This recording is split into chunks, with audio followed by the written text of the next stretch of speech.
You gotta hear my intro for Katie. It's going to 30 minutes now. Now listen, I'll be. Dr. Langford. Word for the day. Cut it short. All right, let's do this thing. Spell it. Welcome to the Sumner County Board of Education study session on November the 12th. Glad you guys are here. We are going to say have a moment of silence. Join me if you'd like to, and then we'll have a pledge of allegiance. And I'm going to let Dr. Langford lead the pledge. As a veteran, we appreciate you and appreciate you, Lieutenant Vines, for our first responder. Appreciate you. So, moment of silence.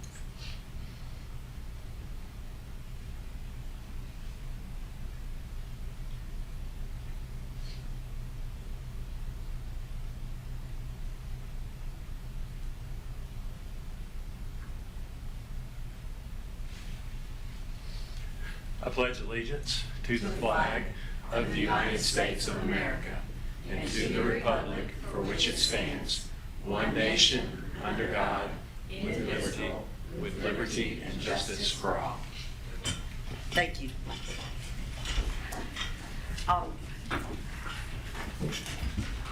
We have a couple of board members out tonight. Andy is away on business, our chairman in Utah.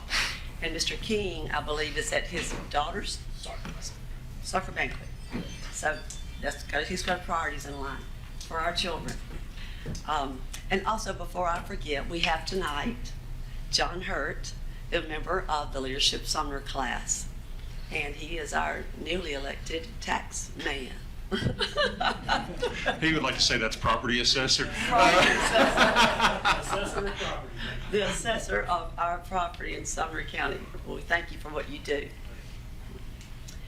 Tonight is our presentation on safety. So Dr. Langford is going to introduce Katie, and Mr. Carter is part of the safety team. And who all? That's the row of safety girls right there. And Mr. Carter. He's an honorary safety girl.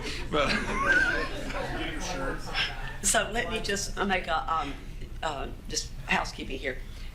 In the presentation to the group, if you will save your questions, so jot them down. By the time we get into the presentation, Katie will probably have already answered it, but jot questions down and we'll ask at the end. And then there will be an executive session for just matters that the public don't need to know, the safety of our school buildings and our staff at our buildings. So thank you. Looking forward to this. I'm thankful that our safety team is here. After some of the comments, it's made me feel less than safe. No, I'm kidding. And thanks. Another thing you may not know about John Hurt is his family. They have a long history of serving Sumner County. His mom, Kay, in addition to having been a librarian and served many other jobs in Sumner County schools, is also our archivist and has preserved Sumner County schools history. If you're ever here on a Tuesday, you can go up to the archives building. It's up where the Family Resource Center is up there, and they have a pretty amazing collection of Sumner County Schools artifacts from over the years. Sometime we'll need to walk up there and see. They do a tremendous job. They've done a tremendous job of preserving the history. And John and I grew up in front of Beach High School. We spent a lot of time out there, but very thankful for him and the service that he gives the county, and also for his family. Tonight, we have our Safe Schools presentation. Miss Katie Brown is going to share. And I hope one of the things that you'll see that you take away from tonight is that I am thankful each day for our SRO division. You'll get to hear from Chris Vines a little bit later. Chris is the best of the very best. And I'm so thankful for him that he's moved up into the leadership role that he's in, because he really is the character and the heart and soul of our SROs. And you see his love and passion, not just for his division, even though they're the best in the country, but also for the kids of Sumner County. I've never once heard him say anything or do anything or think about anything that wasn't in the best interest of our kids and staff. And if you talk to other school districts around the country, that's not always the norm. There's not that relationship between the sheriff's office and the schools, and we're thankful for that. And that's the work of a lot of different people, but thankful for him. The other big piece that I hope you take away is that same heart is in everybody with Katie and with Katie's team. And you will see that safe schools, healthy students is way more than just preventing school shootings. They're really taking care of our kids from pre-K all the way through to the time that they graduate, and sometimes even beyond. And I'm very thankful for the work. One of the things we talked about as we welcomed 6 new board members was to talk about the skill and expertise of my team. In some ways, I think I have the easiest job I've ever had because I have absolute rock stars in every position. Nationally recognized leaders that also have a deep heart for the kids of Sumner County and for their community, and I'm thankful for that each day. Katie is a Hendersonville High School graduate. She has a degree in psychology from DePaul University in Indiana. She started her career in the prevention field with the Alcohol and Drug Council of Middle Tennessee as a STARS counselor at Gallatin High School. She came to Sumner County Schools with the inception of the Unity program as a school site manager and peer mediation conflict resolution coordinator. Prior to her current position with Sumner County Schools, Katie served as executive director of the Sumner County Anti-Drug Coalition, where she worked with all Sumner County communities to address substance abuse. Katie is a certified prevention specialist and certified school safety specialist. The last 10 years of her career have been spent in school safety and violence prevention, with significant training in addictions and family systems, as well as community prevention strategies. Katie feels it's important to combine these two backgrounds in order to support a fully safe and secure school environment. And you will hear in her presentation tonight that commitment. And it runs, Katie is a leader in addition to safe schools, healthy students, helps ground everything else that we do with discernment and with her gifts and graces. And we're very thankful to have her. So I'll turn it over to Katie. Thank you, Dr. Langford, and thank you for having me tonight, Board. I realized Mr. Lacey reminded me that I have been absent a few months, and I appreciate that I was missed. So I haven't had the chance to meet all of you very often. The last 2 months were my daughter's last soccer games in high school, so I felt like that was a higher priority. But I'm here tonight, happy to be here, and I am excited to get to share with you all of the amazing things that we have going on in our department. At the beginning of my presentation, I usually show a big picture of all of my nieces and nephews. There are 13, and most of them attended Sumner County schools, and that was sort of like, that's why. Those are my babies. Those are the babies that are in our schools, but my daughter is the youngest of those 13, and she'll be 18 on Friday and graduate in May, so my why is not going away. However, my personal children are moving out of Sumner County schools, but my commitment to the safety and well-being of, obviously, the students and the families in Sumner County is in no way diminished, because I was doing this before I had students, or before I had children who were students. So my why does not change. But I haven't checked my clicker backwards. This is a little bit about the trainings that I have. That Dr. Langford encouraged me to share these things with you because I don't wear a badge or have a gun. I'm not a PhD, but I have very specific training in the things that are needed for school safety. Most of these are about threat assessment, emergency operations planning, safety procedures that are specific to school environments. And that's really important because I think whenever something happens, we always get an influx of experts in the community who have ideas about safety and security, but school safety and security is very specific. And so I just want you to be assured that there's a long list of expertise and training, not just of myself, but my staff and obviously our SRO division. So beginning way back in the day with peer mediation and conflict resolution, I've sort of cobbled together a career out of prevention and school safety. So I wanted to people always go, why is the Family Resource Center and the SRO division in the same department? Why are the after-school programs and threat assessment a part of the same department? So why are student supports and school safety connected? Like I said, there's a long history of expertise involved in this. Prevention science is actually a field of study that talks about what strategies and what things go into helping or supporting or guiding a young person to make healthy choices. And you can see there I just listed a few things. To reduce risk factors, I'm sure you're familiar with what risk factors are. Those are things that are in a child's life that maybe set them a little bit behind their peers. Enhance protective factors. There are certainly things that we can amplify in a child's life or put in place that might be absent in another area of their life. We do all of that through an age-appropriate developmental framework.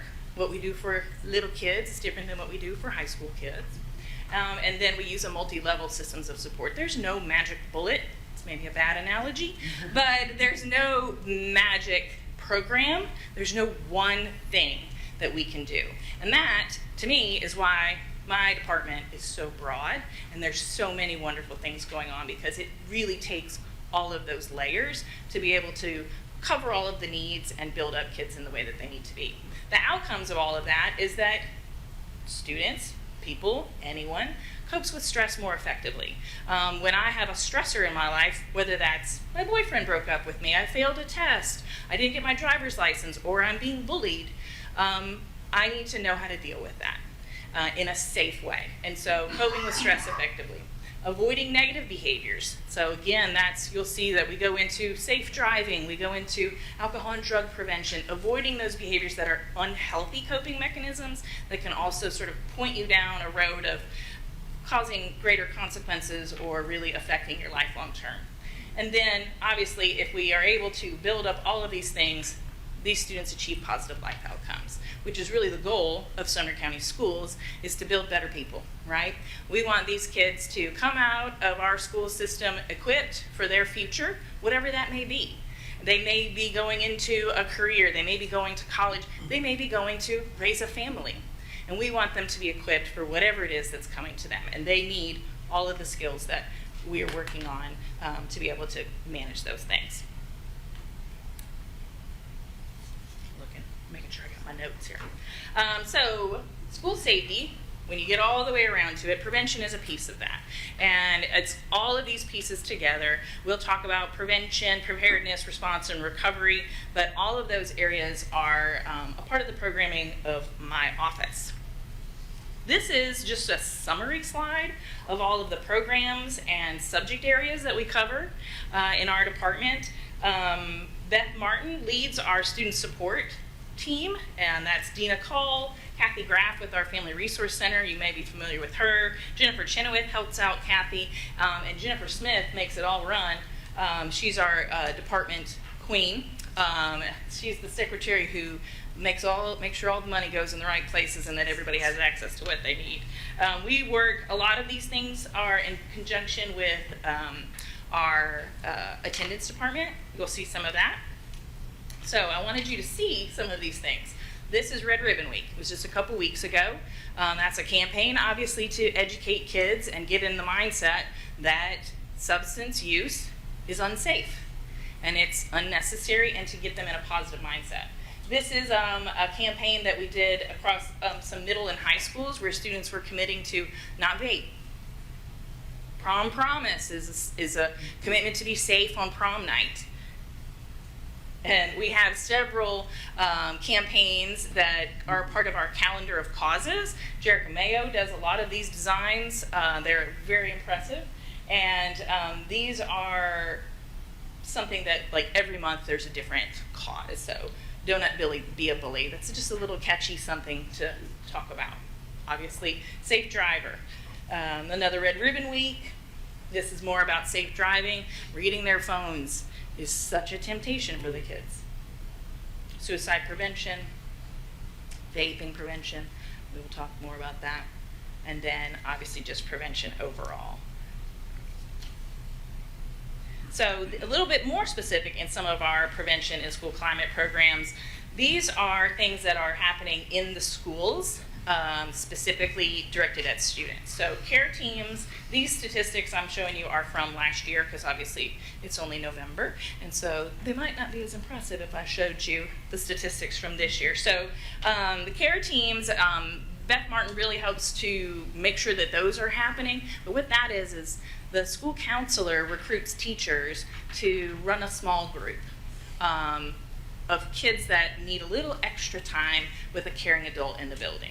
These are not therapy sessions. This is just, some of these kids are having a little bit of anxiety about being away from their parent, or they've moved to a new school, or they're processing things a little bit difficultly, and so they get a few minutes together with some classmates and an adult to be able to process those things. It's sort of like a safe space to take that rather than having to sort of like have it bubble up all day in class.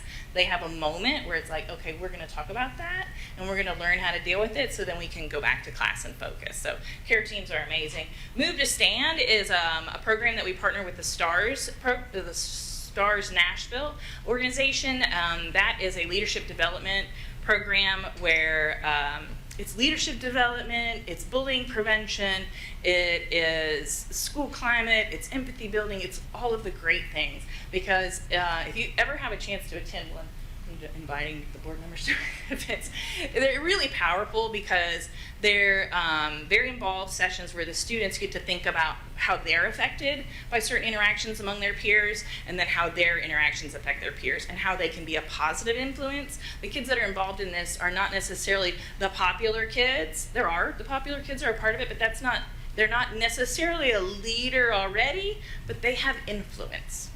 And we want them to use their influence the right way. They might not be currently, but we're trying to teach them and encourage them to use their influence the right way. And then, obviously, we do other extensive leadership development with our schools. Suicide prevention, those statistics right there are just our middle school statistics.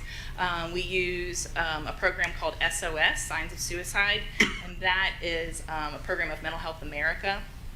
It's really, it's a really relatable program. It's not scary. It's just about empowering. My earring fell out. It's about empowering students to keep an eye on their peers and know how to reach out for support if they need that. And we've expanded that into the high schools. Some of our high schools have begun holding those sessions as well. And then obviously alcohol and drug prevention, we do that throughout the programs. Here's some pictures of what we're doing. You'll see one of our board members there.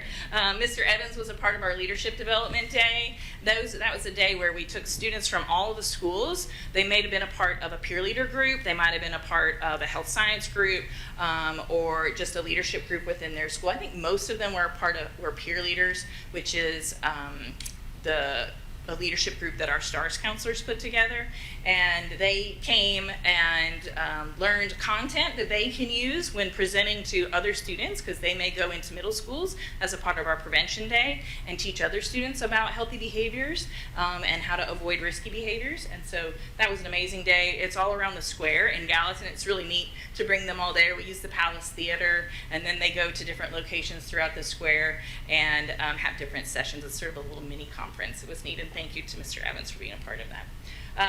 We have some other programs there. Obviously, our SROs are involved in our classrooms. There's one reading a book. They like to engage with the kids in a friendly way so that they become a safe person to them, so that they're someone that's not intimidating or scary. You know, when he's sitting there reading a book about, I don't know what that's about, but reading a book and he's safe in their classroom, then they become a person that they look to and trust. The Think Fast program there at the top is like a little game show around safe driving, and they win prizes. They learn about the rules and laws of their driver's license and of the road, and so we've been doing that for years and years. It's a great program. The kids love that. And then you see down there below, that was a student designed that t-shirt about vaping prevention. That's Miss Heathman there on the left, and obviously Dr. Becker there. The student designed that, and there was a program throughout. Picture we showed previously of the kids signing the banner. That t-shirt was a part of that program.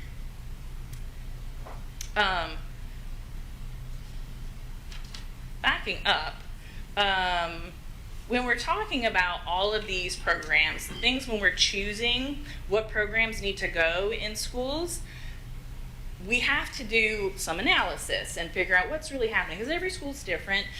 Generally, there are things that are district-wide that you always got to touch on, but it's different for each school's community, what's happening in their community, what's happening among those students, and then also like what's happening in the building. And David Marshall is our MTSS coordinator for the district. That stands for Multi-Tiered Systems of Support. And what he does is goes into schools and helps them analyze the data that's coming from their school around like student discipline and behavior reports, so that he can say like, it seems like we're having an issue around the class right after recess in elementary school. What are we doing to transition kids from recess to the classroom? Or it might be that there's a particular subject matter that's becoming contentious among students, and so he can help them find resources to address that. So those are those multi-tiered systems of support. Character Strong is our universal strategy, which is where students learn about healthy coping, they learn about healthy communication, they learn about healthy sort of self-management of their emotions, like I'm upset, but what's an appropriate way to express that? And so even the littlest kid learning about when I'm mad, what's an appropriate way for me to express that? When I need help, what's a way for me to ask for that? And where do I look for a good resource for supporting me? Kids that can do that when they're young, when they're older, make much better choices. So character education for first and second graders is safety and violence prevention for high school kids. Because a child that knows how to regulate their emotions and look for appropriate resources for help doesn't do dangerous things. And that's what we're trying to prevent for those older kids. And so David Marshall really works with our schools to help analyze and figure out what are the strategies that we need in there. One of the things that we've done district-wide is TCIS. I'm sure you've heard about that. That's a big strategy, big initiative that we've done district-wide. Frankie's team has been a big part of that because it meant professional development for every certified teacher in the county last summer. So there was a lot of moving parts. It was a major initiative, but one of the reasons that I was so excited about that initiative happening is, I'll tell you a story. I got a call, and they were told me that they were putting a student in a police car. And I was like, why? What happened? Well, she wouldn't listen to the officer. She wouldn't, stand down, obey as, the procedures happen, right? Well, why was the officer involved? Well, she wouldn't listen to the principal, and she was in the hallway making a huge commotion, and so he called the officer. Okay, well, why was she in the hallway? Well, she got kicked out of the classroom. Okay, well, why did she get kicked out of the classroom? She was disrespectful to the teacher. She was yelling in the classroom. Okay, why did that happen? That's the moment that TCIS is addressing. When the student is feeling some kind of way in the classroom, what is the teacher doing to either make that a safer moment and bring everybody back down and back able to join the class, or amplifying it? Now, I'm not saying that every time a child acts out that the teacher has initiated that. However, I do think it's important that every adult is equipped to be able to benefit the situation and understands what they do that might amplify the situation so that they can keep that in mind. And it's simple things like how you speak, words you use, how you stand, just strategies to keep in mind when you're dealing with a student. One of the phrases that I've heard so much since we've done this initiative is drop the rope. I love it. I need to put a sign up next to my phone. Drop the rope means don't get in a power struggle. Don't get in a power struggle with this child. You're the adult. You're always the adult, right? And so you don't have to argue with them. You don't have to be in that push-pull. Just drop the rope. Don't engage it. And if we can continue to do that and we can continue to grow those strategies, that moment in the classroom doesn't become a student in the back of a patrol car. Okay? So all of those layers go together because we still need all of those initiatives, because sometimes kids do get to that point anyway, and we have to have all of those layers and procedures in place. But it's my hope that with strategies like that, that we can have less of those things, because it's nobody's desire. I hope we get to the time where we don't even need SROs, where they are just get to be enjoying the school day and hanging out with the kids. So anyway, I'm very passionate about that. talked about that. Okay, our family supports. This is something that has really grown in the last couple of years. Obviously, you guys have heard a lot about our Family Resource Center. Kathy Graff does an amazing job at the Family Resource Center.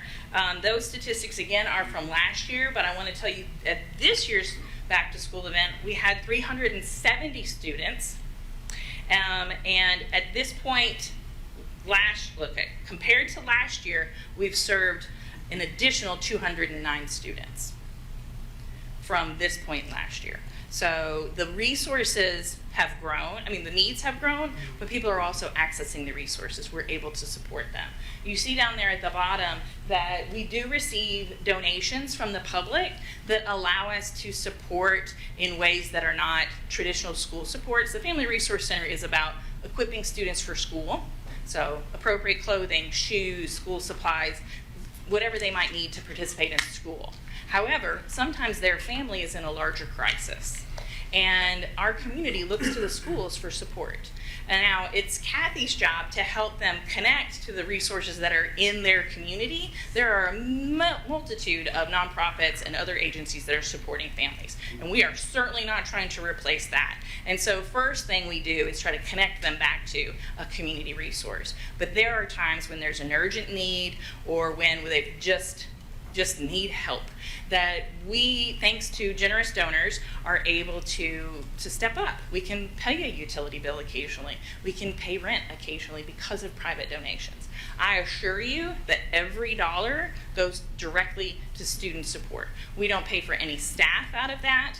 We don't buy any office supplies. There's no overhead that comes out of those donations. And you see there that private donations, a person can designate, like, I want this to go for Christmas. We don't typically buy Christmas gifts as a part of our Family Resource Center, but if someone makes a donation specifically for that, then obviously we're in touch with families in need, and so we can direct that and help them use that resource. Keisha Ray is a big part of that in our attendance department, and Melanie Webster.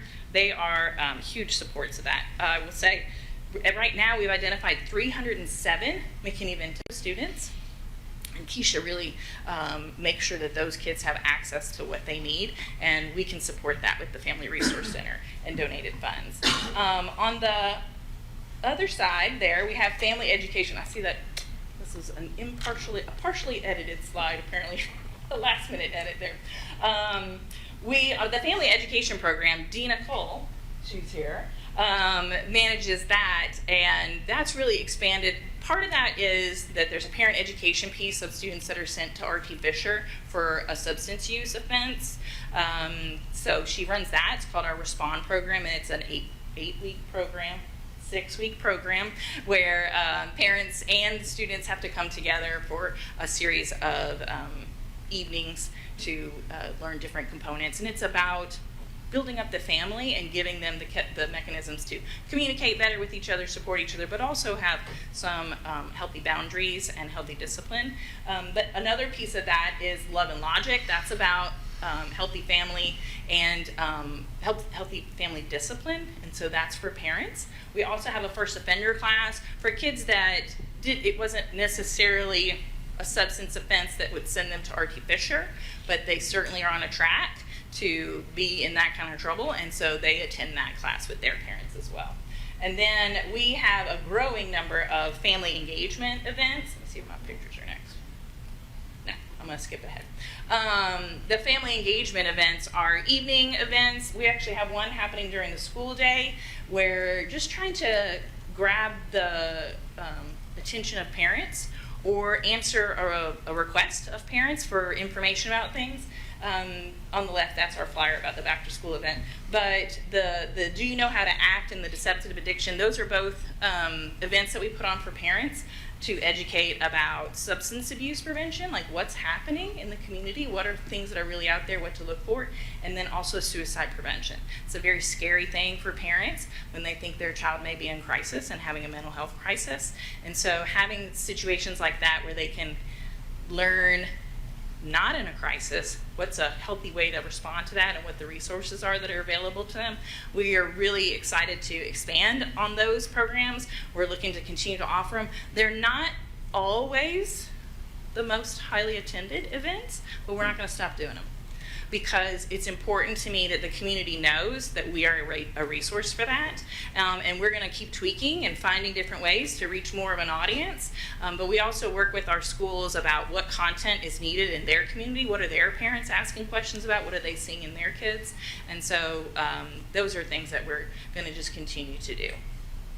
Then you see our Family Resource Center, the closer. If you haven't been over to visit Kathy, I encourage you to do that. She is, of course, a joy, but also it's a really amazing resources that we have going there. That picture in the middle is one of our Unity, it's a Happy Feet program, as a part of our Unity programs. I'm going to back up here. The extended day programs, Miss Christy Bedwell is here. She oversees all of our extended day programs. And so when I say that child care is a part of the school safety department, people go, what? That one seems like an outlier. But honestly, that is where my career in prevention started, was after school programs. The grants that we received, you see there on the right, the Unity Learning Centers have been grant funded for the last 25 years. They've brought in over $21 million in grants to fund that program. Those programs do not charge fees of parents. Those are funded by grants. This year, the district has supported us because one of our grants changed some eligibilities, and so we had some programs that were in limbo, but the district stepped up and problem solved that, and we're able to continue those programs, but we'll get that grant back. So, but my start with that was because there was a grant for prevention for after-school programs, because the hours of 3 to 6 are the most likely time for students to engage in risky behavior. Why is that? They're home alone, right? And who gets home after school? Elementary school kids, not as much. There's usually a parent there, right? Middle school kids. Those are the ones that get to go home because they're big enough, right? They're not going to burn the house down, maybe, right? But they also, they're going to safely get to the house, maybe. But they also need some guidance still and some supervision, and they need help with their homework still. So giving an opportunity for parents that aren't able to be home after school, a place where their kids can go and work with a trusted adult, because one of the number one supportive factors, a protective factor, is a trusted adult. Obviously, we want that trusted adult to be someone in their household, but in the meantime, if they're not at home with that trusted adult, we want someone with the schools to be available to them. And so after-school programs just extend the time that safe, trusted adults are available to students, and so they don't have quite as much time to linger about. And you see that currently we have 15 elementary and middle schools, and we have 736 students enrolled in that. And then really, just due to Christy Bedwell's amazing supervisory skills, she got to take over the school-based child care programs as well. Yes, she did too much of a good job. And so the child care programs, which are not grant funded, they weren't established as prevention programs, but they certainly are a place where students remain safe, they get a snack, and they're with trusted adults. So we currently have 16 elementary schools, and there are 836 students enrolled there, and there's $ signs there because that was a placeholder for some information that I don't have right now. But that is to say that those are parent fee programs, and so the money that comes from those obviously pays for the staffing of the program, but it also goes right back into the school and into the program. Like they're able to enhance playgrounds and things like that the after school program accesses, but the entire school gets to benefit from that. So those have been a really beneficial part of our schools. Okay. Catching up. Mental health supports. We had, these are again our numbers from last year, 8 social workers. They're not here tonight, but I'm going to name them anyway. Kim Calhoun and Juliana Adenike were our originals. They started with the program in 2018, I believe, was when we first opened or started the crisis social work program. Stephanie Treywick, Adam Zook, he's with us until tomorrow when he's taking a different social work position on Norma's team. She's stolen. Julie Silver, Andrea Rector, Casey Dodge, and Felicia Moore. They all have special training. They're social workers. They're certified licensed social workers. But they also have special training in crisis management, and that's individual crisis management of an individual child, but also large-scale crisis management. They are part of my response team. When something is happening big, they will be boots on the ground helping to implement, along with the rest of my department, will be boots on the ground helping to meet parents and serve families and things like that when those happen. They're also a part of our recovery team. You see that grief support is a part of that. Unfortunately, we have had many opportunities to provide grief support to school communities because it's so needed, and kids grieve differently than adults, and so it's important to have people that are able to support them. But they also have specific training in threat assessment. They're a part of our threat assessment team, our district level team. And they manage our Securely program. We've mentioned that before.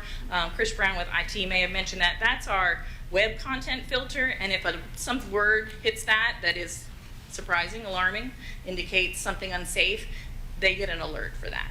And so then they can look into what's happening there. On the other side there, those are outside agencies that we partner with that have resources in our schools. Volunteer Behavioral Health and STARS both have full-time counselors in our schools, and that's in high schools and middle schools, and those are student assistance counselors, which means that they can do groups, they can see kids, always with parental consent. You say that.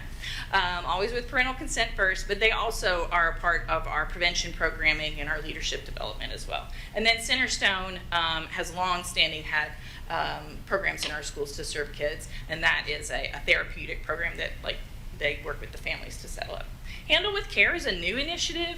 Beth Martin helped to get that rolling. It's been sort of sitting on my desk for a while, but Beth brought it to fruition this year. And what Handle with Care is, it was actually initiated by Hendersonville Police Department with Sumner County, but it's a state level initiative that lets a school know when something happened in a home that may have been upsetting to the child. We don't know what.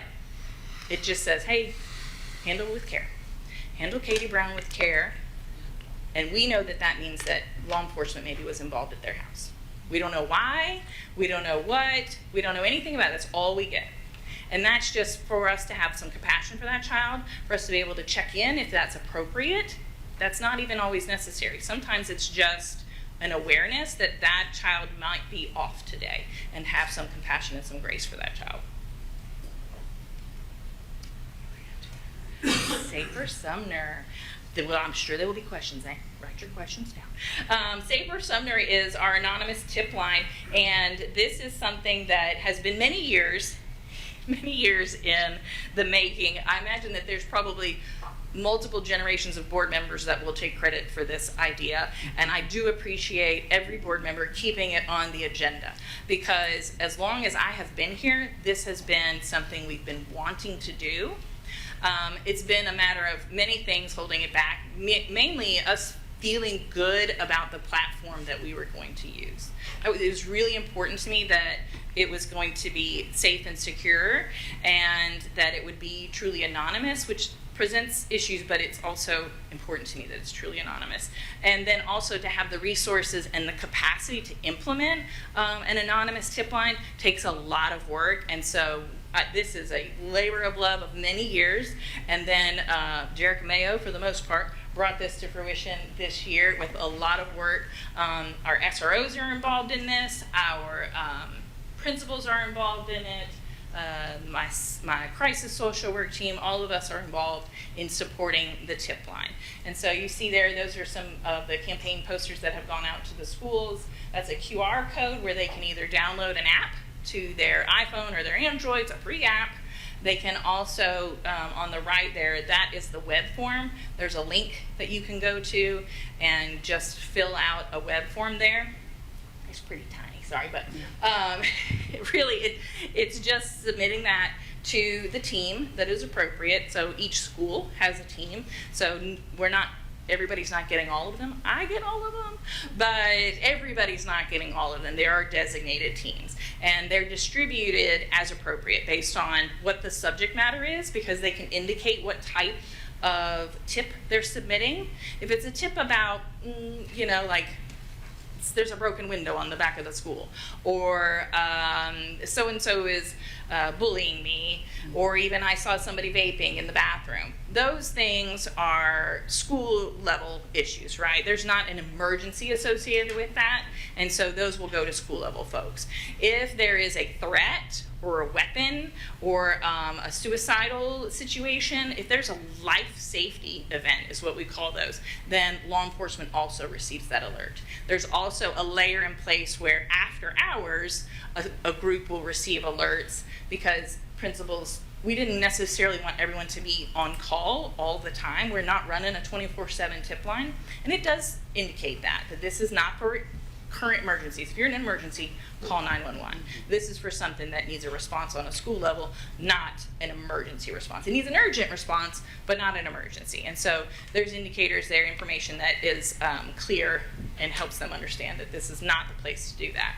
If there's an emergency or a crime in progress, they're supposed to call 911. But we have many layers in place where a tip does not go unnoticed, and it can be addressed. It's a really neat platform. There's the ability to communicate back and forth with the tipster, if you will, where I can ask, whomever receives the tip can ask further questions with the person that submitted the tip.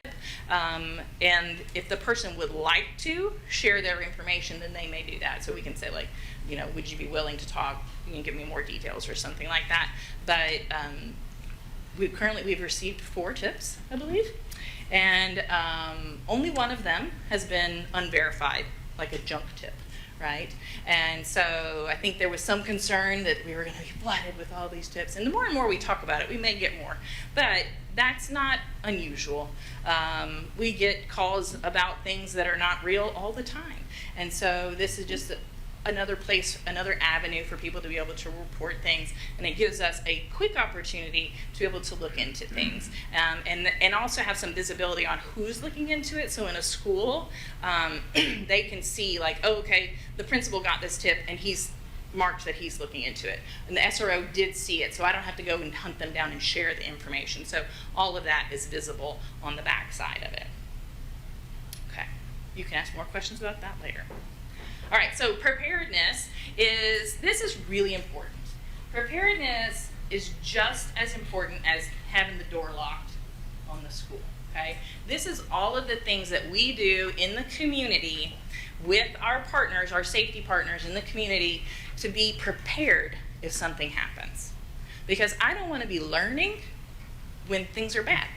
I want to be learning. That's why we run drills, right? A drill is not a test to see how bad you're going to do. A drill is to teach you the right way so that you're confident when something happens. I want my first responders confident when something happens. I want them to know what to expect when they come in the building. I want my building people to know what to expect as well. I want us to all have the same procedures and understanding of that. And that is something that has been a huge compliment for our sheriff's office, because like Dr. Langford said, the partnerships that we have in Sumner County are unique. I don't take that for granted. Part of my previous position, I worked across the county, across the state, and there were a lot of counties that had zero access to their law enforcement partners. And the school and law enforcement had very contentious relationships, and that continues. But in Sumner County, that is not the case. We have excellent relationships, and we're able to do all of these things together so that we are all on the same page if something happens. Moving into the other side, left of the X is where the actions are happening, right? Prevention on this side and being ready for things. X is whatever. X is a threat. X is an accident. X is an injury. It could be anything. We want to be prepared for it. So when X happens, because we can't control X, we're not going to prevent every single thing. So I want to know what to do when it happens. So then we get to the response. The state requires us, but we actually were doing this before the state requires us, to do a extensive, you see there, a 50-page, 232 assessment, 32-question assessment of our physical and procedural safety of our buildings. And we do that annually. Last year, we got to do it twice because we were audited, and so we had to review our assessments, which basically meant doing them, and then we had to do them again for the year. So we're really, really on top of it this year. So we were audited. But the information out of those assessments is what we use to make plans for procedures that need to be improved, trainings that need to happen, physical security that needs to be updated. So all of these areas are covered in that assessment. The results of the assessment are confidential. They're protected information. They're not something that anyone can request through any public records request. We even questioned whether or not I was supposed to show you guys this much information. We decided it was okay because we Googled it and it was on the internet. So that's part of it. But completing the assessment is pretty involved. It takes 2 different people have to work together to complete it. We actually use 3 because we will have a building level administrator, a law enforcement partner, and then someone from my office generally participates in those as well, just because then we can see sort of the trends across the district and we have some uniformity about what it is that we're looking at. And so one of those people has to be our SROs. And so I'm going to introduce Lieutenant Vines, who is an amazing partner. He is relatively new in his role as lieutenant of the SRO division. He comes behind a long line of excellent leaders in Lieutenant Greer, who is now Captain. Chief Deputy Tommy Greer. So we have some really high quality officers coming through the SRO division. Tommy Greer, who was our lieutenant last year, is now Chief Deputy. And you all may remember retired Captain Hurst, who has been a part of our SRO division for a long, long time. So I'm going to let Lieutenant Vines talk a little bit more about our SRO program.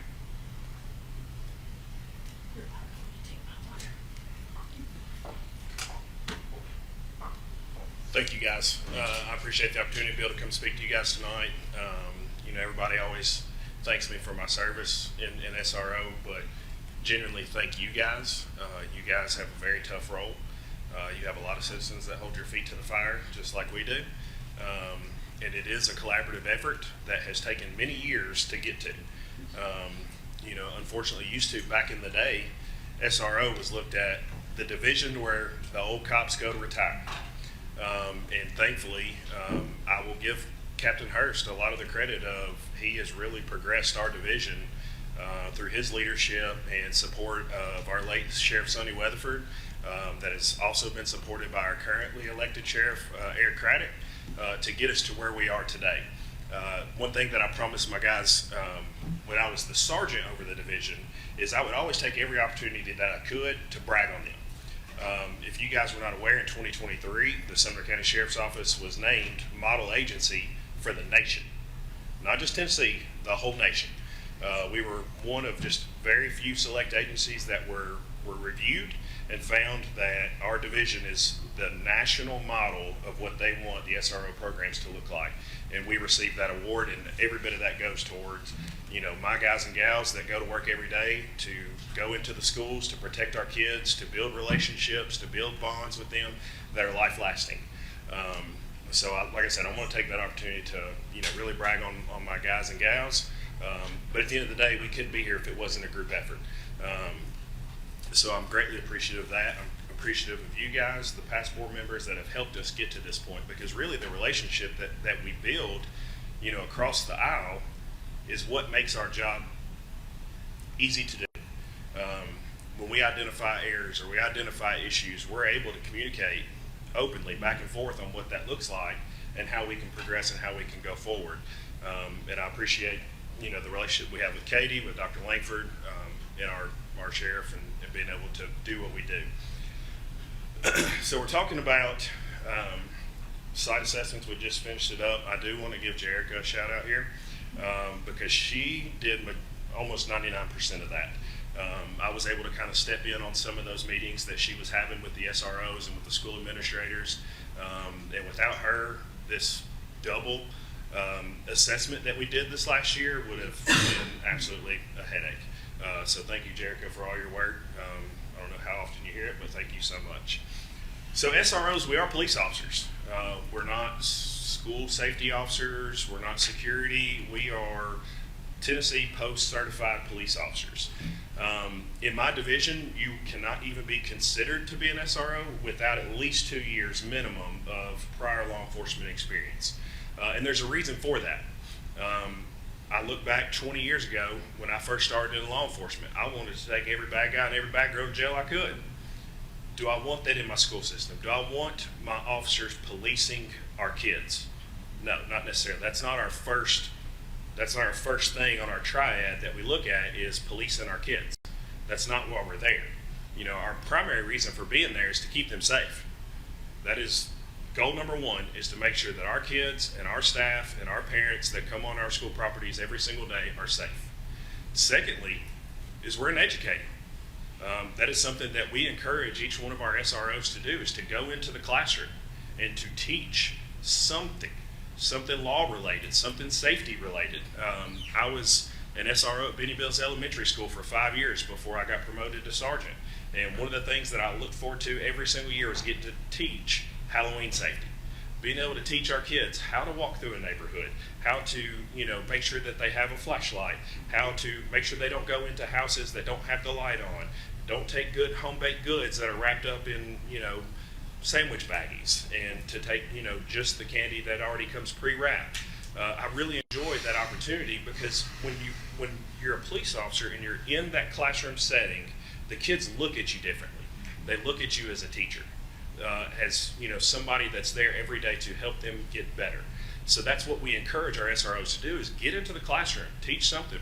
Actually, we have an SOP that says that they need to be in the classroom on average twice a week. Now that may look a little different. We have different programs like DARE, and we used to teach the GREAT program, and different avenues that we can get into the classroom. But we also know that classroom time also comes, especially in your middle and high schools, where we have so many standards that they need to be teaching those kids. So we try to get in, and 5 or 10 minutes here and there is okay. Just something that we have an opportunity to get in front of those kids in the classroom. And thirdly is we're a mentor.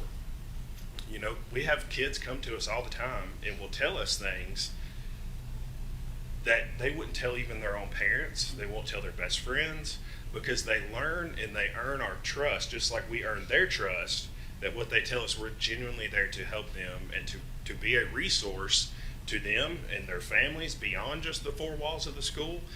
We have access to be able to go out into the community, to see our students in the community, and to be able to help them in other ways than we can just with, school administration and school policies.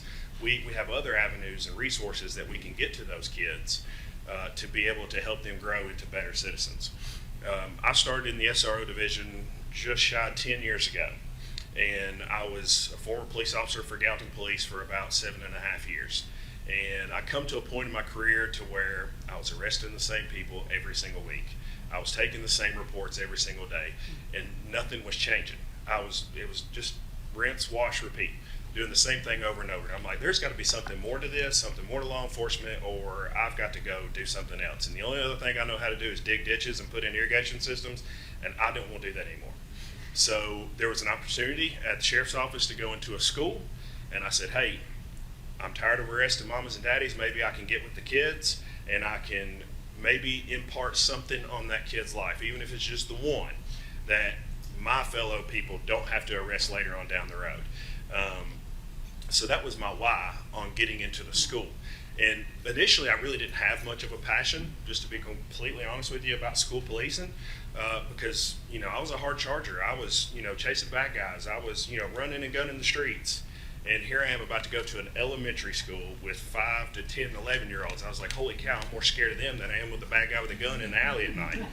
I wasn't really sure how I was going to approach that, but I'm telling you, within like the first week of being in the school building and seeing those little kiddos and thinking back to Sandy Hook and thinking, how in the world can somebody come in and do something to those kids? And that's where my why started, and that's where my passion started to develop for school safety.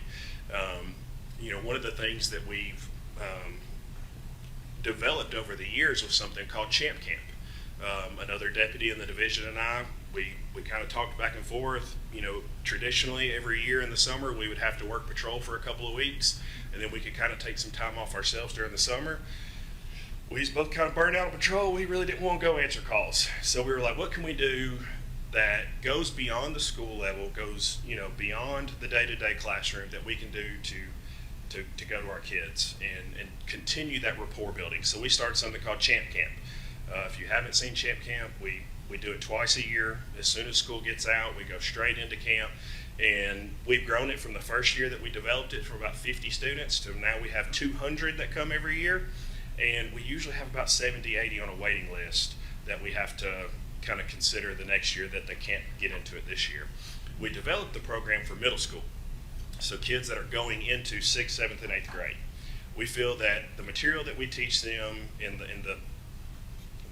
a lot of the prevention things that we do with the kids are kind of that middle school age level, and those kids are more malleable and more receptive to some of the things. We feel like once you hit that high school level, you've kind of decided who your friends are going to be, and you're going to kind of do what you're going to do as high schoolers. So that's why we've geared that towards that, and that's been one of the absolute best things that we've ever done as far as in our division, as far as building those relationships.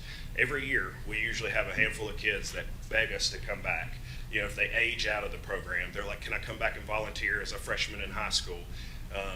And unfortunately, I have to tell them, no, I'm sorry, I've got to, create room for the other kiddos. However, when you get to where you need Hope Scholarship hours, come back and see me again, and then we can kind of help you out and get your hours that way. That way we can kind of encompass some of those older age kids back into our program. So I've kind of touched a little bit about campus security. It is, one of our three things that we really focus on. We are a part of all the assessments. We give our, professional input on those assessments. Every year, we're required to do drills, lockdown drills, and things of that nature. Each school has its individual building level crisis plan that we are hands-on with on developing those. Those are living documents. Those are not set in stone whenever they're finished. We continue to observe those. We continue to go through those. We continue to make them better. And how we do that is we bring in all the outside agencies. And I'll just use Benny Bills as a reference just because that's, it was my home school for 5 years. Is if we were planning a fire drill, I would invite the fire department. Come out, look at this, see what, what we can make it, how we can make it better. In our fire drill process in Sumner County, I'm not sure if you know this or not, but there's a recent legislation that has passed by Will Lambert that he used Sumner County fire drill procedures as state law. He has taken what we've done and made it to where it's a requirement across the state of Tennessee, just because of how we do things here in Sumner County. When we do our lockdown drills, we invite local police, we invite fire, we invite EMS, we invite Emergency Management Association, Ken Widener and his group. We get everybody that would normally respond to a major incident in a school. We have them there with us while we do our drill. And as soon as we're done with that drill, we'll all go into a roundtable session with our emergency plan, our building level emergency plan. We'll open it up and we'll get to the fire section. All right, fire guys, here's your part. Tell me what we need to do different. How does this look? Give me your ideas. Then we'll get to the, we'll just say like Lifeline. Hey, where are you guys going to land a helicopter out here if we need to? And let's mark that on a map and let's get that in our emergency operations plan so that way when something does happen, we've got it. We're ready to go. And same thing across the board with every school in the county. Let's see. Law-related education, staff and students. I kind of talked about that briefly already. Mentor, role model, community partner. So we not only do things in the schools, we'll also, like trunk or treats. We just had Halloween. I had several of my deputies in the division at, Bethpage Community Church. I had them at Bledsoe Creek State Park. And that's another opportunity that we get to see our kids outside the school setting. I'm telling you, nothing's cooler than hearing Officer Vine screamed from across Walmart when I'm not wearing a uniform and I turn around and it's one of my kids from school. I had another one of my students who is now old enough to work, literally leaned out the drive-through window at McDonald's on Indian Lake Boulevard in Hendersonville to give me a hug. I'm telling you, that's the best thing in the world that you could have in this job. I tell everybody, we have the best job in law enforcement, hands down. So much so that we have deputies and officers from all across Middle Tennessee that are constantly, hey, you guys hiring? You guys hiring? You know, we're now no longer the division of retired old cops that want to sit and have an easy job. We're the division where everybody wants to go because we're doing so many great things in our schools. Liaison with first responders, where I talked about that. Reinforce level 1 security. Yeah. All right, so our level 1 security measures is, these are the ones that are agreed upon with the sheriff and Dr. Langford on. These are must-haves at the school. These are things that neither side gives any way on, that these are what we require of our staff and our teachers and our SROs to kind of all adhere to collectively together to make sure that we have a multi-layered system of safety for our kids. Just because we got a cop at a school doesn't mean that that's it. We have other things in place in the event that the officer is away, or there's some kind of overlap or time where there's not an officer at the school at every single second of the day, because life happens. Sometimes there's a sick day, but we have several officers that we use as floaters that are not necessarily assigned to just one school, that they can go fill in at another school if we have an outing. I have 2 other supervisors in the division that whenever we have officers that need to go to court, that they can leave and go man their post until they're back from court. But the first thing is exterior doors closed and locked at all times. Then you see there it says, unless actively supervised, such as during arrival and dismissal. So when we first implemented that, a lot of people were like, okay, so as long as I've got a staff member that can kind of see the door, then it's okay to leave it open. And no, that's not okay. They have to actively supervise. I mean, somebody needs to be standing there that's physically at the door watching. That way, as people are approaching, you gotta think, car rider drop-off line, hectic. Buses dropping off kids, hectic. We require a staff member to be at those doors, so that way, if they perceive or see something approaching their building that they feel is not safe, that they can simply close the door and keep our kiddos safe. Visitor management and use at all times. We use a system called Raptor. It was Lobby Guard. We've moved to the Raptor system, and it's in every single school. So that's where you have to go in and you have to take your picture. You have to scan your driver's license. It's going to run a check on you. And we have some systems in place to where if people are flagged, we have a way to verify whether or not they are okay to continue on through that process, or if they need to be, something else needs to happen. The double buzzer system. Everybody that's been to a school knows that you just can't walk right on in. You got to talk to that little bitty camera there at the front doors and tell them who you are, why you're there, and what your business is. And then you're able to progress further into the front office to be able to do business. And then that's where they kind of go through the Raptor system if you're, allowed beyond the front office, but it's kind of access control to be able to keep most of the business that we can in the front office. Classroom doors locked and securely closed during class time and when the room is empty. I'll use Covenant. I'm sure everybody has seen plenty of the Covenant videos on the news, and there's a reason why we want empty rooms closed and locked, and we can discuss that further in the closed section. But it is very important that those closed rooms are locked and closed whenever we can. Let's see. All adults in the building wearing a Sumner County School issued badge or valid visitor's badge at all times. From a law enforcement perspective, if I'm the SRO in that building, I know who everybody is for the most part. I know all the teachers. I know for the most part who my normal area maintenance, school maintenance guys are that come and go. I already know those people because I see them all the time. I've developed relationships with them. I know them. But if I'm the Gallatin police officer responding to something that's happened in a school building, they're not going to know who they are. And we need to be able to identify who those people are quickly so that we can progress further into a building for whatever issue it is that we're there in that school. All right, memorandum regarding school threats. This was actually initiated by Judge Howard. He and his team kind of came together and said, hey, last month we got hammered with school threats. Unfortunately, we had the shooting down in Appalachia, and that spurred school threats, not just here in Middle Tennessee, all across the nation.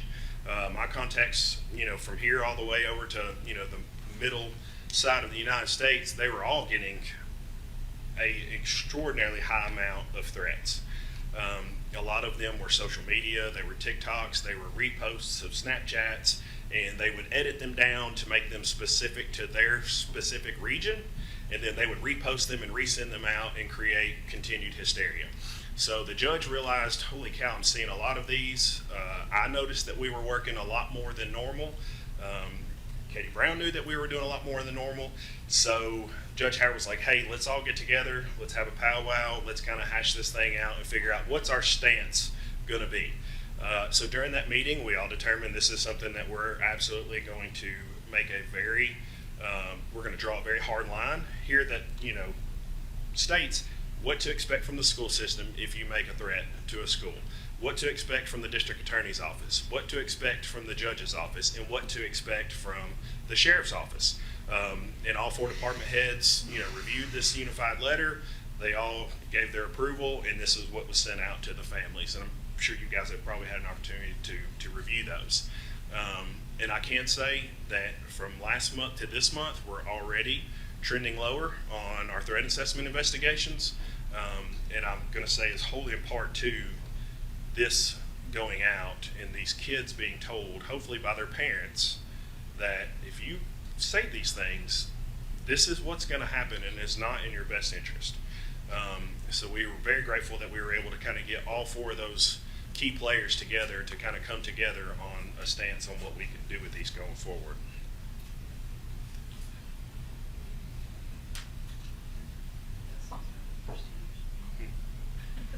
I think these are procedures that are established and trained in our schools. These are different procedures that you would use for a certain situation.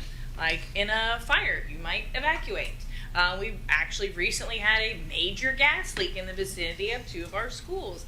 They went into what was a modified shelter in place, which meant they were to stay inside and sort of not use the exterior parts of their building. They also were supposed to turn off AC units and things like that so they didn't suck more gas into their building. But then we did move to we were going to evacuate and then do a reunification. So all of these are procedures that can be layered upon whenever something happens. And so you see any one of those can be used in any different situation. An alert status, just because that one tends to be confusing. Alert status is when there's something happening outside the building or in the vicinity of the building. Maybe we get a call from local law enforcement that says, hey, we've got a crisis at a neighboring house. Or we're tracking somebody and we think they might be in the vicinity of the school property. So what they let us know, we pull all of the kids inside. It's not a run for your lives. It's a, hey, recess is over, let's go inside. And we don't have any more outside activities. School carries on as normal inside the building. We try to have as little disruption as we can during alert status. It just means that we're safely contained in the building. It actually is really similar to how we generally operate because we have exterior doors closed and locked at all times, and we have our classroom doors closed and locked. And so it really just is a heightened sense. And so when you hear that a school is on alert status, it generally means that there's an emergency that's not impacting the school. Something's happening that we're just holding tight and staying safe. Okay. It may, during those situations, we may or may not delay a class change depending on the circumstances of the building. We may or may not delay a dismissal depending on the circumstances of the emergency that's happening. So alert status is sort of like low-key emergency. They happen more frequently than you might know. We try to let parents know when those happen, but oftentimes kids don't even know that their school has been on alert status. So that one's also misnamed. The news will call it soft lockdown. They'll call it lockout. There's all these, and then sometimes they'll just say lockdown. That's not what it is.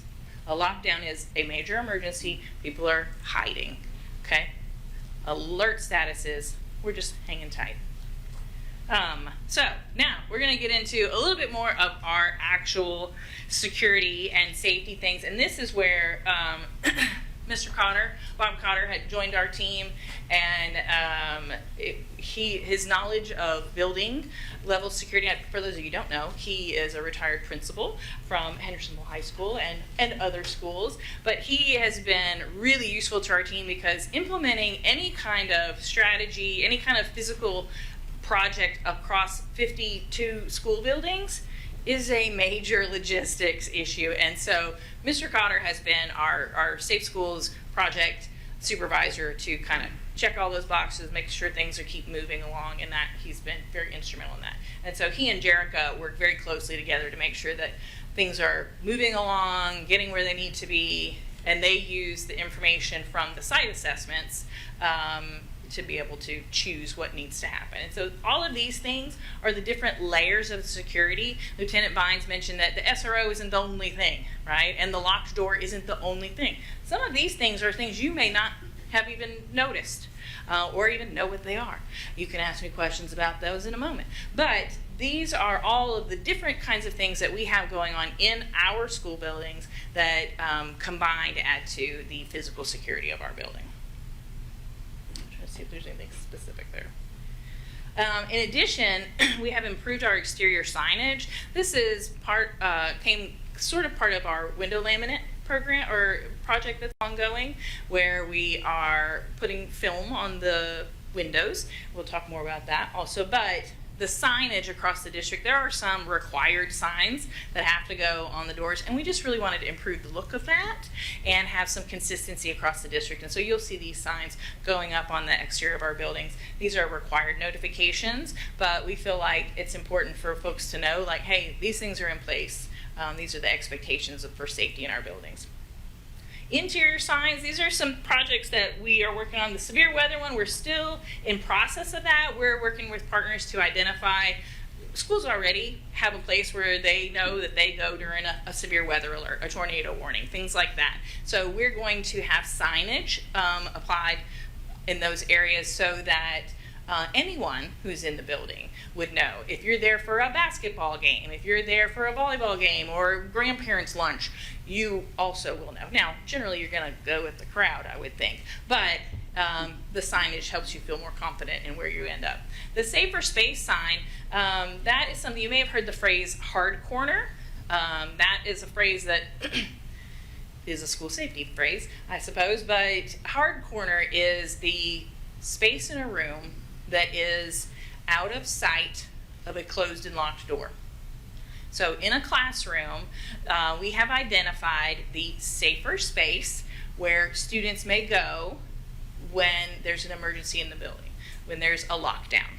This is the space where they are expected to go. Jerica designed this sign. It is not scary. It is green and it's friendly, was the sort of output. But that's the space. Children can see it. Anyone can identify this. Safer space means that that's a space I can go to be in I'm not worried about you knowing that that's there, because the fact that I can find a place to be safe in a classroom is not a secret. I want everybody to know that. And when the door is closed and locked, you want to get out of sight, because the closed and locked door is not been breached during a school shooting. Okay, even if a window is broken, people are not injured when they're out of sight of that window, okay? So this is indicating the space in the classroom where you can be safer. Ongoing, these are projects that have been going on recently. You see at the bottom, those check-marked ones are things that we've completed. We put in an additional 5,452 feet of campus fencing, and as we identify more, we continue to grow that. Our camera coverage, so I don't think I have that here. There's something 3,200, 3,500 cameras, somehow I don't have that number in here, in our school district. I think Chris Brown presented that a few weeks ago. But we've added 888 in the last year.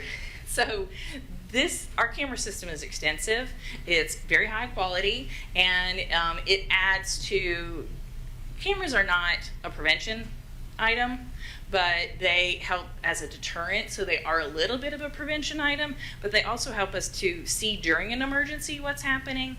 They help us to investigate after the fact if something happens as well. So our camera system is continually improving, and it takes time. So we're still working on that. We're moving into the next phase of our additional camera systems. Door handles, we've been updating our doorknobs. That is also a extensive project because, you know, if you think about replacing all the doorknobs in your house, I don't think you realize how many doorknobs you have in your house, right? And I don't think you realize how much that's going to cost or how hard that's going to be. And like, what if this door is not quite the same as that door? And so it's pretty involved. Mr. Cotter's way on top of that. We partner really well with our maintenance and IT departments to complete these projects. We are not installing things. We're helping to coordinate and make sure that the resources are in place and helping to identify best practices for those things, but we're not necessarily doing this. I think Mr. Cotter has hung some signs and done some actual things. I think he put up safer space signs. So he has been doing some things, but our maintenance and IT departments are indispensable to these projects as well. And then the security laminate, you guys are aware of that project as well. This is a new thing. I think this is one of the last things I'm going to show you, but this is, we've talked about some of the updates to our emergency operations plans. I showed those of you who were here in the spring our mapping, that we were going to improve mapping. So I'm going to show you a little bit about this. So this is bringing our safety planning into the 21st century, all right? So that's the homepage. So if I click into drills, I can see from a district level who all has completed their drills. This is just a screenshot. This isn't an exhaustive list. Please don't come for me that your school isn't listed here. This is just the first few. I can't fit them all on the screen. So we can see that they've completed their drill. We can send reminders if they haven't. They can ask for help if they need assistance in completing that drill. So we can track all of these things. These all have to be tracked anyway. We were using a piece of paper that they wrote it on and then faxed it to me, and then we had to then scan them and submit them to the state. So this is a little bit of an advanced process. We also, so you see intruder drills there. We do fire drills, other AED drills are tracked through this platform as well. The next portion is about safety plans. This is from a district level. I can see everyone's safety plan, which means I'm going to get rid of the 3-ring binders and the drawers full of safety plans that I have in my office. Jennifer is jumping for joy. I said it in a public meeting. We can get rid of those things. Those are all here. That offers us the ability to have some consistency among those plans, to be able to review those from a district, constantly reviewing those, as Lieutenant Vine said, and be able to advise on situations, and we can establish things from a district level, and then they tailor it to their building level. But that's all contained here. Maps. So this is another section I wanted to show you guys because I've bragged about this previously. So I have access to every building map. And I'm going to give you an example. So let's see. Hawkins is on this list. This is the aerial view of Hawkins Middle School. That's just a Google picture, right? There's nothing fancy there. But on this image, I can mark where LifeSite might land. We can say, like, okay, there's actually really only 2 access points onto this property. So where are the fire trucks going to go? And are they going to block out the ambulances? Right? So we can see all of that here. What neighborhoods are nearby? What cross streets are there? So this visual, having it right here, obviously it's a Google map. It's Google Images available, but having it right here as a part of our safety platform is really useful. The next piece is the actual floor plan. So this is the Hawkins floor plan.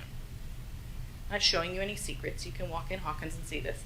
That highlighted area there in the middle is the library, and if you see on the right, there's like a little file that's an image. This is that image. So this is a still image, but this is a 360-degree image, and so when it's not part of a PowerPoint presentation, I can kind of scan throughout the room and I can look at different places of the room. These are still images, they're not live images, but we have an image like this of every space in every school building. I've got the shut-off valves, we've got the maintenance closets, we've got every classroom, we've got the offices, so we can see which way the door opens, which is important in an emergency. We can see what the ceiling is like. We can see how many windows there are, what's the exterior exit. So there's so many different reasons that this might be useful and good to have in an emergency, or even just available as part of maintenance and ongoing operations. So we're really excited about that. All of that happened over the summer, and so we've been really impressed that they were able to get our building maps because, for reference, this is what our old maps look like. Now, no shade to anybody that drew those, because those are really impressive drawings. I couldn't do that. However, they're not as useful to me as the other was, right? And so we converted from this type of map to what I just showed you over the summer, and they're going to have much more usability for us. You also have heard about our vape detectors. Those are currently up and running in all of our middle schools. The high schools are the second phase of that. We wanted to kind of start smaller, but also there's a growing problem of vapes in middle schools. So you can see that first month, September was the first month that we were fully operational, and we had 123 hits. But the second month, 45. They're a deterrent. Vape detectors are a prevention project, because if I know I'm going to get busted and I want to be a good kid and I don't want to get in trouble, I'm less likely to mess around with vape. At school, at least, right? And so we're at least shutting down some of the opportunities that they have to do these things. And so that has been a really successful program. We're expanding that soon. Just to give you a little bit more visuals, there's cameras associated with each vape detector. They see the exterior, the hallway outside the bathroom door. So you can see, you get a notification, oh, somebody's vaping, there's a detection in the bathroom, and you can see who's coming and going from that bathroom at that time. It narrows down the list of suspects, if you will, greatly. Because during a class change, everybody might have been in the hallway, but only 5 people went in that bathroom. And so now I can see that a little bit better.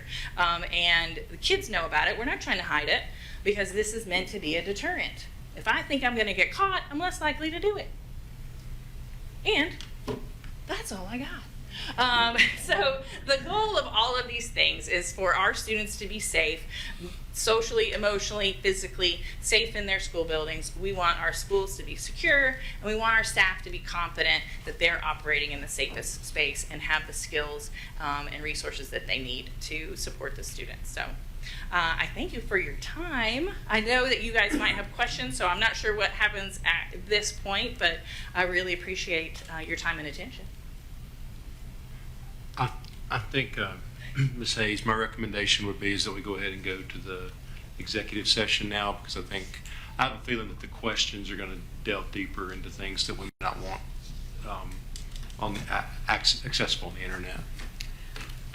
May I ask, Ms. Brown, before we go in the executive session, I'm not sure all of you all will be, would you, for the new school board members, I can't. I introduce mentioned your them all, team. but I will introduce those that are here. We've addressed Mr. Cotter here, Mr. Bob Cotter. Yes. Jennifer Smith is our department secretary and all-around queen. Beth Martin is our supervisor of student supports. Jerica Mayo is our supervisor over school safety. Dina Cole is our family education coordinator. We got Christy Bedwell is our extended day supervisor. She oversees all of the after school programs and before school. Is that everybody? And then Lieutenant Thank Lyon. you all for Yeah, yeah. Thank you. It's a great team right there. And let me add, I don't think anyone can appreciate the scope and magnitude of the work to keep kids safe and healthy from, say, sometimes around 6:15, 6:30 in the morning when they get on a bus until 5:30, 6 o'clock when every kid is home.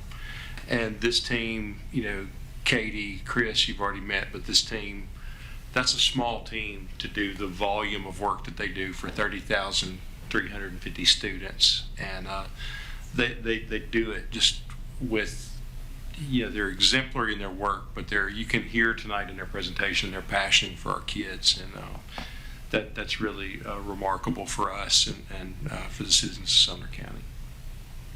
Thank you. Thanks, guys. So we will adjourn the open session and we will go to executive session. So basically, the meeting is over. We're not coming back for any other business, correct? That's right. So we are.